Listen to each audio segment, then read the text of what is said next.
not be viewed through a Pakistani prism anymore. But the joint statement was successful in delivering the message to the Sharif government. In the statement, the US has promised India to continue targeting D company assets. It has also asked Pakistan to bring 26 11th accused to justice.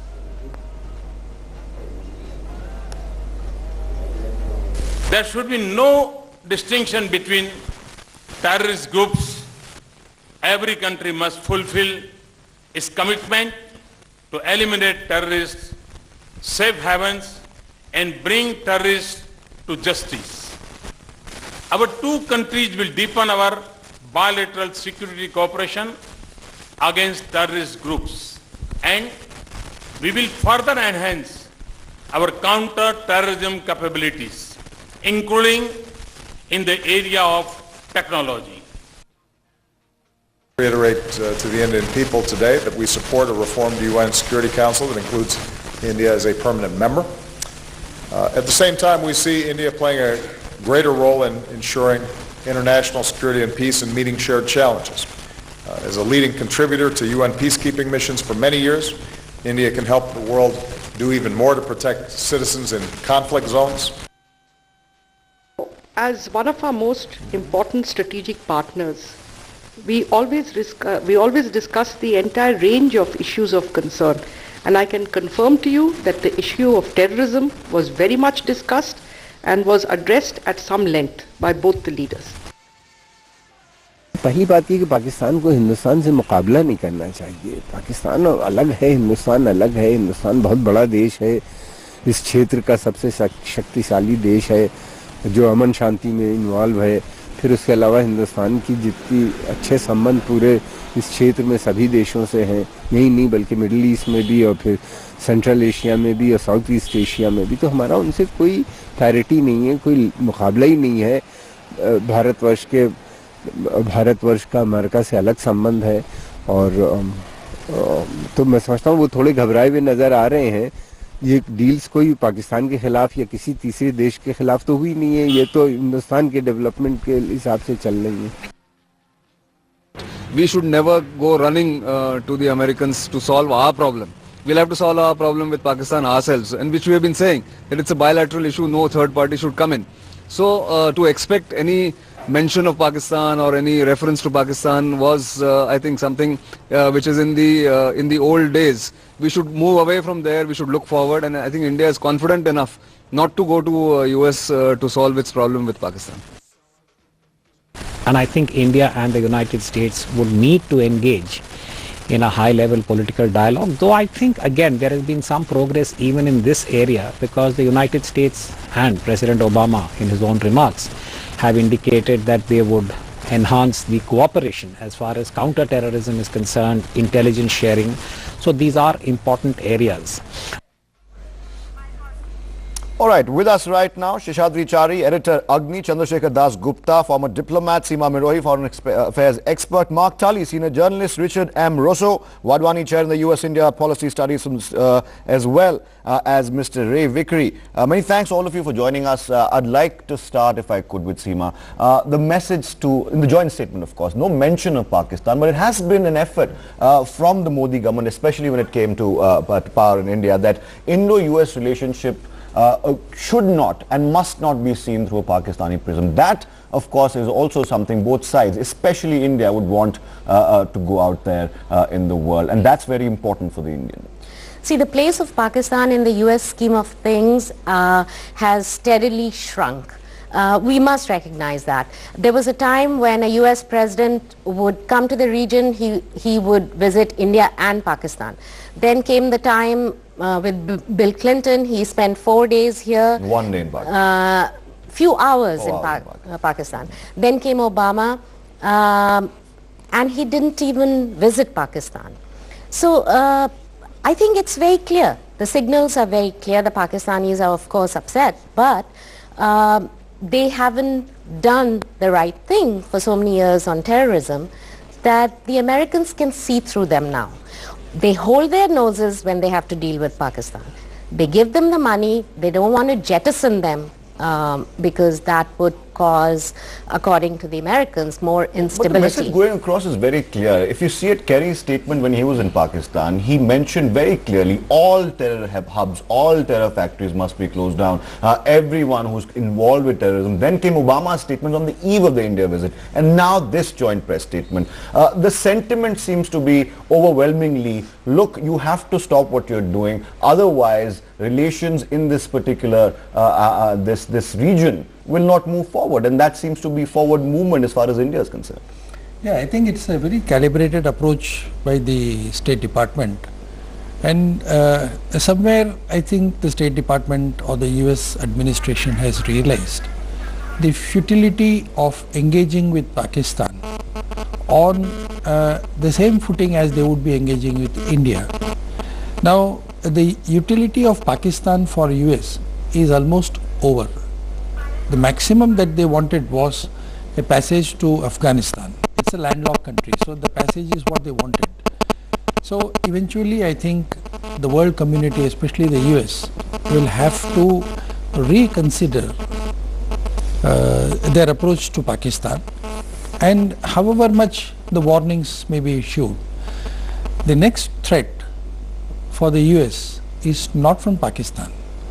The next threat is from the South China Sea, Asia Pacific, the Indian Ocean region. But the Pakistanis don't necessarily agree, do they, Mark? They still see themselves as being a very important cog in the machine that is fighting terrorism. And in fact, I was speaking to some Pakistani guests the other day. They have a very contrarian view to what India and the US perhaps might hold. They still believe they're important in the scheme of things. But this message, do you think, will change that? Well, certainly they do think they're important in this thing. And I think one important thing for India and America to realize is that by making statements like this, actually you make it harder for the civilian government in Pakistan to take the action which is which you all want. And so there is a balancing act here, and I think it's sometimes forgotten in India that there are major difficulties for civilian government in doing what India wants. And the more that this appears to be India demanding it and telling Pakistan that they must doing it with America's support, then I think the harder it becomes in Pakistan. But do you think, Ravik, if I could come to you first, then I come to you in just a moment, do you think the message that, the statement that Obama and Modi issued and the statements before that, do you think even despite what Mark says, do you think the sentiment now is perhaps moving with India perhaps and saying to Pakistan, look, it's been a long time, we've asked you very nicely for a very long time, but this is the time to stop it now? I think there's no question. I mean, if you look back to what happened in 2010 when President Obama was here, for days there was speculation about whether there would be any mention of terrorism, whether there would be any mention of Pakistan. And we were all very relieved when finally the right thing was said on the third day or so. This time around it's completely different. There's a statement that went out beforehand which actually does say Pakistan in regard to bringing to justice the perpetrators of 26/11. That is repeated in the joint statement. So I think there's no question that there is movement in that regard. But it is in India's interest that we maintain some relationships with Pakistan, because India needs a way to be able to bring behind-the-scenes talk as well as action on these issues. So I think that, you know, it's a balancing act, but it's plain that the balance is moving in the direction of India, and what we say in the United States are calling a spade in regard to what is happening in terrorism in regard to Pakistan. So Richard, calling a spade then, it's where it starts really. If you start by that, then perhaps you can hope that the civilian government in Pakistan or the powers that be in Pakistan perhaps actually heed the words coming in from Washington. And they are. I mean, you know, I know for India's interest, you look at cross-border terrorism into India. For the United States, our primary interest today is trying to make sure that there's stability in Afghanistan. And the actions that the Pakistan military has taken over the last 7 months in Waziristan, to our knowledge, has dramatically curtailed cross-border from Pakistan into Afghanistan. So that's real progress, but we've all seen fits and starts before. 7 months does not, a long-term strategy make for the military to go after the terrorists. So, when Kerry was in Pakistan, yes, he chided them for supporting, some types of terrorists, but at the same time congratulated them for this campaign in Waziristan. So it's a balance. But certainly, as Ray mentioned, I think it's in India's interest to make sure the United States maintains, some foothold there. But, there's always opportunities to attenuate that, and I think, with Modi pressing so hard, and at the same time deepening our strategic partnership with India, I think we're going to be a lot more open to India's concerns. Chandrasekhar Das Gupta, India is going to be happy with not just the statement that came on the eve of the visit, but also the joint statement. It is, of course, saying what India has wanted to say for a very long time. Coming from the President of the United States himself is going to be a big boost for India. Absolutely. I'd like to make 3 points. The first point is that the joint statement sends a very clear message to Pakistan regarding terrorism.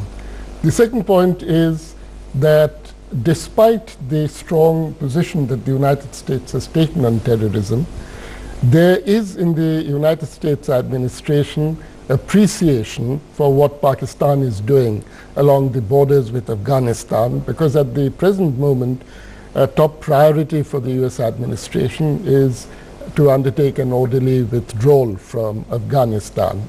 The third point is that while after the completion of this withdrawal from Afghanistan, the strategic importance of Pakistan in US eyes will decline. That does not mean that there will be no further strategic interest in Pakistan. The United States and many other countries, including India, has an interest in seeing that the Pakistani state does not disintegrate further. Pakistan possesses nuclear weapons. There's a risk of proliferation. It's a breeding ground for terrorism, international terrorism. So for these reasons, we have an interest in seeing that Pakistan develops in a healthy way, not in the way in which it has been doing at the present moment. But we don't. Yes. But a crackdown on terrorism, it's basically the Pakistani administration or the civil administration, as Mark said. The responsibility rests on them. But I seriously doubt if they have that capacity, one. B, if the army is really going to lose that kind of a hold over the civilian government, which I doubt very much. Because question, who's really in charge in Pakistan? Who's always been in charge in Pakistan? It's the army which calls the shots, and they are not going to do. And again, the power center in Pakistan doesn't rest only with the government. The power center is shared between the army, the clergy, and this civilian government. So whenever there is a civilian government, the army and the clergy come together and destabilize it. When there is an army government, the clergy and the civil society come together and destabilize it, and this game keeps on going on happening. But even America has known that for years now. It's not so straightforward in Pakistan. It's not just a matter of a civilian government. Even though he came in with a thumping majority, it doesn't really matter in Pakistan, never has. And India friendliness was one of the electoral campaigns that he made. Of Nawaz Sharif. Right. See, the Americans know it, and for many decades they didn't want to acknowledge it. The good thing is that they're beginning to acknowledge the follies of their policies, I would say. They used to believe everything the Pakistanis told them. They thought the army was the answer to everything. And still, in the US bureaucracy, there is a group of people who still believe that Pakistan is a good stabilizer to an India run wild. So they argue for Pakistan, so therefore the pressure is not turned too much. But I think the critical mass of opinion now is against Pakistan. They have seen the damage. Before I come to you, I know you have comments. We have more guests joining us from outside. Professor Madhu Nalpat, the editorial director, Sunday Guardian, and General Shankar Roy Chaudhary also with us. I have a minute before the next break, but I'll go across quickly to Professor Nalapat first. Would you agree then, is there a change now in the American bureaucracy, particularly towards the way they look towards Pakistan? They don't believe everything they say. There has been a gradual shift, Professor Nalpat, in the understanding of how Pakistan really runs. Well, there's been quite a big change in the ground situation in southern Afghanistan, and the northern parts of Pakistan. And there is definitely a very high incidence of terrorism in these places, and from there it is spreading to the subcontinent and in fact outside the subcontinent. Lashkar-e-Toiba is today active in Europe. It could tomorrow be active in the United States. So this has happened, and this obviously will concentrate minds in Washington. So I'd just like to say, Athar, that, I mean, I'm not as optimistic as some of the other guests here about the future trajectory of Pakistan. I think the situation is not going to get better for quite a long time. It's going to get a lot worse. Hold that and thought, the problem in Professor Pakistan is, today, even within the army, you've got people who, hold that even thought. within the army, you've got people who are out of the control of the top. Okay, all right. We have to take a very short break right now. All my guests will stay with us, and we'll come back in just a moment. Don't go anywhere. Lots more to talk about.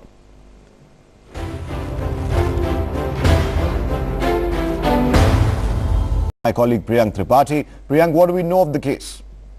See, Arthur, the exact sections of the FIR is not being, disclosed by the UP police personnel, but certainly the government has a clear stand on this kind of protest which happened yesterday and today as well, because during the Republic Day parade, no black muffler was allowed to be carried by any of those visitors who were there at the Republic Day parade to watch the Republic Day parade. But so this clearly indicates that the government is not at all in the mood to give any kind of message that there is some protest against the visit of US President. This is quite clear, but certainly we don't know exactly that under which section this FIR has been filed by the UP police. All right, many thanks, Priyank, for those details. All right, in a major development that may irk the Chinese, the Indo-US joint statement has issued a virtual warning to China over its stand on the South China Sea. Without naming China, the statement reads, and I'm going to quote now, "We affirm the importance of safeguarding maritime security and ensuring freedom of navigation throughout the region, especially in the South China Sea." It further reads, and I quote again, "We call on all parties to avoid the threat or the use of force," unquote. It is the strongest message yet by both US and India to an assertive China. The statement gives credence to the theory of forming a US-India alliance to contain and maintain the balance of power in Asia-Pacific region and the Indian Ocean. China has a long dispute with its neighbors regarding the islands in the South China Sea. China, even in the past, had warned India over the same issue. But the Indian government maintains that the region is part of international waters and China cannot claim its sovereign rights over it. All right, from Pakistan, let's move on to China. And it's very important as far as China is also concerned. Pramit Pal Chaudhary joins us right now, Foreign Affairs Editor of Hindustan Times. I'd like to start with you, if I could.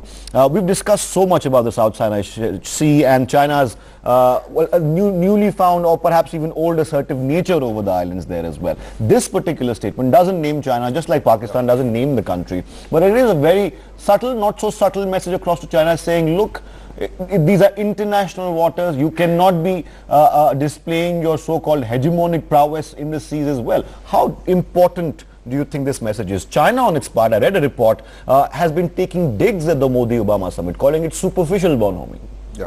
Well, I think that especially the reference, freedom of navigation has been a code word now that India has put in almost every statement with Vietnam, Japan, and the US in reference to the issue of the South China Sea. But the specific reference to the UN Convention on the Law of the Sea is very interesting, because what is almost certainly clear is China's South China Sea claims are in complete violation of UNCLOS. And that seems to be a consensus in the international environment. So by making a reference to UNCLOS, you are basically taking a direct aim at the legal basis for China's claim to the South China Sea. All right. Yeah, go on. And then the other thing I also mentioned, the connectivity issues. It mentions that US and India will work together to build connectivity between India, Southeast Asia, South Asia, and Central Asia. No reference to East Asia. Now, if you look at the Japan statements, they say almost the exact thing. And what they basically say, we want India, we will help India, US, and then, as I said, Japan, build connectivity that it does not, that ensures that these regions, Central Asia and Southeast Asia, are not dependent on China. i.e. east-west connectivity versus north-south connectivity. Right. Ray Vikri, let me come to you. India, of course, is a very effective counterbalance to China for the US. It has been for a very long time, and US would want to promote better ties with India to keep China at bay, is a very harsh word. I don't want to say at bay, but a counterbalance, of course, and this statement is also part of that, don't you think? Absolutely. You know, the Barack Obama administration has announced that we are going to have a pivot toward Asia. Well, there's no pivot toward Asia without a pivot toward India, because India is a key linchpin in regard to this triptych, if you will. And it's very important that India be involved in enforcing international norms, the rule of law, the community of nations, as opposed to being able to just throw its weight around. And the word bullying has been used by both leaders, Obama and Modi, and I think it's very apt. I'd also point out that in the South China Sea, India has interest. Energy is driving a lot in regard to public policy, and through the cooperation with Vietnam and others, India is actually exploring for natural resources there, oil and gas. And so India has a stake in it which goes even beyond the principles involved. And I think it's very encouraging. For years, anything that smacked of alliance was forbidden, as you well know, in Indian politics. And now, under the leadership of Prime Minister Modi, that seems to be a legitimate part of the discourse. India made its stance on the deal with Vietnam very clear. We assumed, I wouldn't call it an aggressive posture, but a very firm posture when Prime Minister Modi, of course, went to the Southeast, the ASEAN summit, I think. Was it ASEAN summit? East Asian Summit. So India made its position very clear. This is just a continuation of that policy, and that, of course, would give the message to China that, look, we are also serious about our concerns in the South China Sea, especially the deals with Vietnam, off the coast of Vietnam. Prime Minister Modi made it very clear even when he visited Japan in Tokyo. He made it very clear that there are certain international limitations to which China should comply with. And then in the case of Vietnam, we have taken a very strong stand as far as our energy concerns are concerned. We are very proactive as far as our engagement with Myanmar is concerned. And we also believe that in continuation of the Look East policy, if we have to do that further, I think we require to have our own, regain our own strategic elbow space which we had lost in the last almost 10 years of period. So how much of elbow space does this statement really give in? I think the statement per se is not what is going to give you the elbow space, but on the basis of the strength of the statement, and on the basis of this international understanding, and on the basis of this bilateral understanding between India and US. Now it's almost in linkages with Indo-Japan agreement, in linkages with Indo-Australia, and also US, India, Japan, Australia joint naval exercises, which could not take place in the earlier government, and which is going to take place, the Operation Malabar this time. So if you look at all these things, if you put all these pieces together, you get a very clear picture of what is really going to happen, and it is a 360 degrees turnaround from what the US President then said about China being the natural leader of Asia. From there, it's a 360 degree turnaround. Seema, would you think that this is perhaps the right way to go, and it is perhaps the right way to go for India, because on one hand we are engaging the Chinese as well, on the other we need to make sure that they get the message on issues like the South China Sea. So I wouldn't really call it a carrot and stick, but I would call it firm and firmer. Yes, I mean, we have to engage China on the economic front,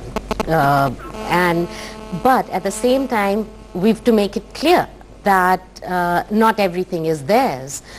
They tend to behave, or they are behaving at least for the past 6-7 years, as if everyone, they negotiate from this point of view that everything is ours until you prove otherwise.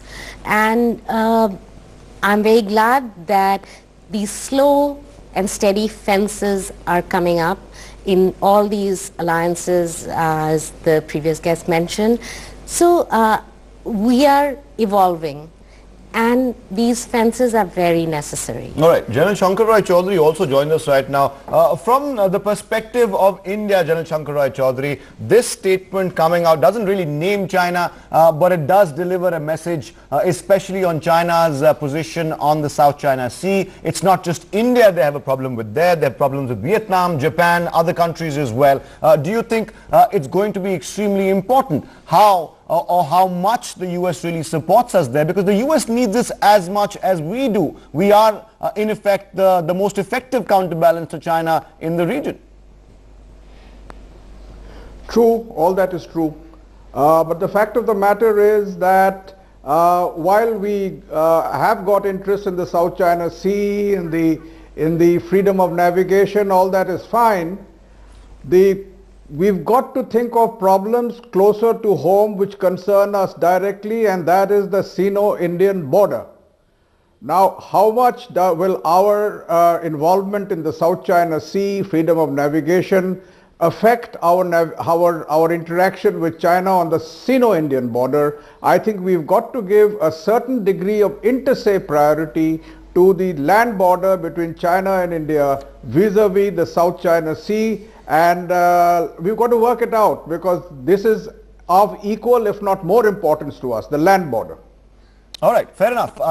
In terms of China, Chandrasekhar Das Gupta, I mentioned this word when I started covering foreign affairs. I mentioned India and China as rivals. There was a diplomat there, Indian diplomat. He said never use the word rival, always use the word competitor. We also have to take that in mind. We cannot really alienate China per se. They are a huge market for Indian goods, and Narendra Modi has been working towards that as well. So it's going to be a tightrope there as well. But it's always good to be in a position of strength. Yes, India has a multi-directional foreign policy. We build up our relations with one power center, but not necessarily at the expense of our relations with other power sectors. So let's see where we have commonality of interests with the United States. I think Washington realizes that a single superpower in Asia, which plays a hegemonic role in the region, is not in the interests of the region or in its own interests. And that a wider diffusion of economic and military power in the region is in the interests of the United States and the West. Therefore, there is an inclination to support India's economic development, to transfer military technology, to cooperate with us in the defense field, etc. But let's also realize the limitations to this. It's all very well for the United States to speak of this pivot to Asia, etc. But the reality is that while the United States has the interest to which I referred, it is not a superpower does not have one single interest. There are competing interests. And currently, the focus of the United States, in fact, is in Eastern Europe and to some extent the Near East, rather than the Pacific. I mean, this is rhetoric about pivot to Asia. Let's be clear about that. Would you say that's rhetoric and nothing else, Richard? No, it's far from rhetoric. I think, but the expectation was that when we announced the pivot, which was really just a word thrown in an article talking about rebalancing over a long period of time so that our presence in Asia was strong, sustained, and growing. It's not a single thing like, bam, all of a sudden we double our troop presence, things like that. You're only going to know the pivot through a long period of time as we draw down military resources in different corners. Do we maintain it stronger in Asia Pacific? Do we increase our diplomatic presence there? So it's not like one grand thing that all of a sudden you're going to see a dramatic change in our presence throughout Asia. Probably the most tangible, that we might say for the pivot or the rebalance is actually on trade. The Trans-Pacific Partnership is a lot of times listed as maybe the most tangible evidence of the Asia pivot there. So it's not a single thing there. I think that it's correct that there's not a single crisis, I think, right now in the world that rivals what's happening in the Middle East. That's what's happening in Eastern Europe, and that's clearly what the United States need to spend its time on when those things erupt. but the time spent in India right now I think is pretty important. It kind of shows that the president is recommitted to this relationship as a key part of the pivot. It's going to be a slow pivot, not an immediate pivot. Well, I think I just mentioned on the trade issue, one of the interesting things in the joint statement on Asia Pacific is an Indian interest in joining APEC. And it's added right at the end, and it says America welcomes it. And from what I've understood in the government, that essentially is Modi's signal that we now begin to re-engage with multilateral trade in the Asia Pacific. And APEC, keep in mind, is a prerequisite, a necessary prerequisite for joining TPP. Right. Okay. And that's, yes. I'll come to you. Yeah. And it seems to me that this is all indicative of a change really from a look east policy on behalf of India to an act east. And it's that action which it seems to me will carry the day. Also, I'd like to point out in terms of looking at Japan, Australia, India, and the United States acting together, what do they all have in common? They're all democracies, right. And that is in very sharp contrast to the way in which China runs its business. On that note, I'd like to ask you to stay on with us. There is some more breaking news coming in just now, and this is political right now. The Trinamool Congress is crying foul over the centre's decision to reject the West Bengal tableau. Derek O'Brien, leader of the TMC, has tweeted saying, and I quote him now, the Bengal tableau for Republic Day depicting path-breaking Kanya Shri initiative was not allowed. We repeatedly requested the government. Life goes on. Unquote. Syed Ilmaz in Kolkata on the phone line right now for more on this. The TMC not taking it very kindly, Syed Ilmaz, saying it was churlish perhaps of the government to reject the West Bengal entry. Well, not at all taking it kindly, the Trinamool Congress government here in West Bengal, because the Kanyashri project was not only the brainchild of the Chief Minister Mamata Banerjee, but it was also their prized possession. Let's just remind our viewers that this Kanyashri project that Derek O'Brien is talking about actually pulls in all the underemployed students of Bengal, with the females actually, getting them together and encouraging them to go to school. But there are controversies regarding this project, regarding the way this project is being handled, regarding the way the money is being handled in this project. But today in the morning, the tweet that came in from Derek O'Brien, the spokesperson of the Trinamool Congress, where he says that life goes on, and it clearly indicates that the Trinamool Congress is not at all happy with BJP's or the centre's decision to reject the tableau. It's not only West Bengal, for the matter of fact. It is also the other non-BJP states where the tableaus have been rejected. But this being the Chief Minister of West Bengal, Mamata Banerjee's brainchild project, this is a blow. But at the same time, the way Derek O'Brien has said that life goes on, somewhere points to the mellowing down of the Trinamool Congress against the centre. We've seen in the past the way Trinamool Congress government, Mamata's government and Mamata Banerjee herself has come out strongly against the centre, strongly against the BJP government. And recently, after Amit Shah's rally in Burdwan, where he actually gives the call for Bhag Mamata Bhag, probably the Trinamool Congress government is now taking this BJP in this very seriously, and they're mellowing down on that. All right, the end of that tweet, Syed Ilmaz says life goes on, and you of course believe that is perhaps mellowing down. But do you think the TMC could bring up this issue again and again? Because after all, this is something the TMC could use to get further political mileage in the state. The TMC can use this issue to get further political mileage, right? But at the same time, what the political analysts here in Bengal are saying, that it is not only the way it has been rejected, but at the same time, the project itself. The project itself is pretty mellowed down under controversy. Recently, the way Mamata Banerjee has spent almost 6 crore rupees on making bangles for the girls, for the women who are involved in this project. Political analysts say that was it really needed? Was the 6 crore investment needed to make out bangles and to give it out to the students who are under this project as a sign that they're under the Kanyashri project? But at the same time, we must keep in mind that the way BJP is taking on Trinamool here in West Bengal after other the scams are coming out. First it was Sharada, then it was Trinetra, and one by one how people who are involved with Sharada scam, the insiders of Sharada, which we put up on NewsX, Colonel Soumitra Roy, for the matter of fact, the last one to come out and open and spill beans against the Mamata government. And all right, Said Ilmaz, stay with us. We also have Tathagat Roy of the BJP on the phone line right now. Mr. Roy, reactions on the Trinamool's reaction.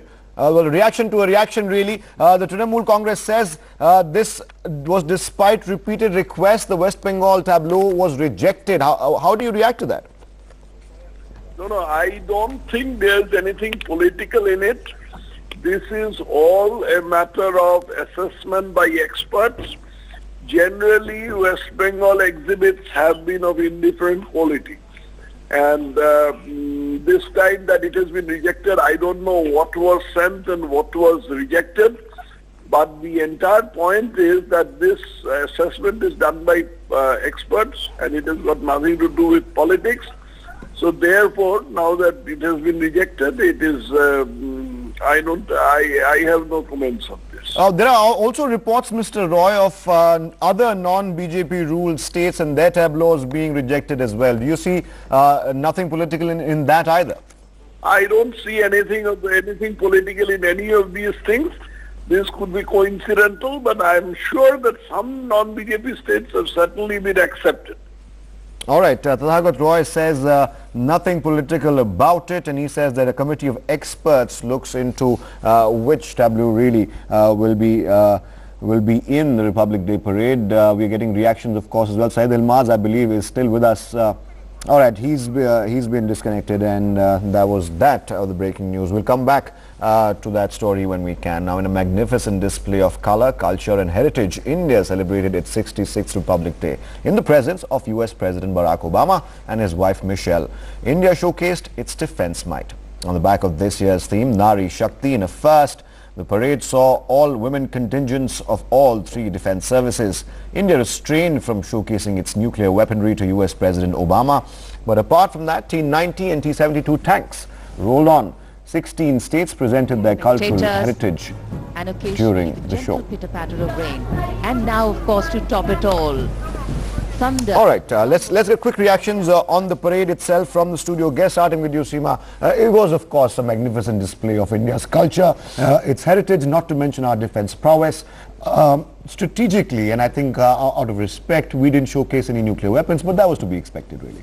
Absolutely. I mean, just too bad that the sun gods weren't smiling today, but you know, in deference to President Obama, I mean, as it is, the Americans were making fun of the fact that here's the US president sitting through a Soviet-style parade with many Russian weapons to boot.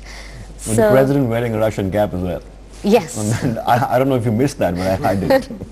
The Indian president. The Indian president, not the American president. Yeah. That would have been too much. That would be headline material right there. Right. But Sheshadri Chari, he had an American chewing gum. Gum game. All right, but Sheshadri Chari, going by how the relationship between President Obama and Prime Minister Modi has evolved, it's been just 4 months since Modi's big US visit. Do you think things have progressed? This, of course, will help. All this pageantry helps. These are atmospherics. But do you think substantially the relationship has moved forward? I think it's a very substantial forward movement as far as these relationships are concerned. And it also shows, as he pointed out, how democracies are able to recalibrate their strategic depths very fast. And in this we must really appreciate the US President for setting the course of his own engagement with India very right and in such a short span of time. Imagine here is an Indian Prime Minister who was practically a persona non grata just 6-7 months back in the US. Right.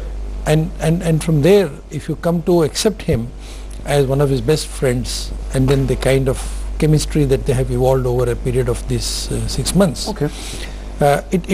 It really speaks volumes about the kind of walk the talk that these two can do. I have to take a short break right now. Before that, 20 seconds, a lot has been said, Pramit, about breaking of protocols. Modi going to accommodate there and receive President Barack Obama. Manmohan Singh did that too. But do you think the breaking of the protocol here and there, do you think that adds to the idea that these two leaders have perhaps developed some sort of rapport which could be very instrumental in the coming years? Yeah, I mean, it's a very deliberate decision to break protocol. And it's a deliberate decision to signal that I think this is a particularly important relationship, and I think we have a certain chemistry. Right. One of the things that Modi has told people privately, he says that one of the things I've realized since I've become a prime minister is that the degree to which in international relations personal relations actually do matter much, are extraordinarily important. All right, the visit continues. Meanwhile, President Obama is here till tomorrow. We'll take a short break right now. We'll come back with top news in the headlines. Don't go anywhere. Keep watching NewsX.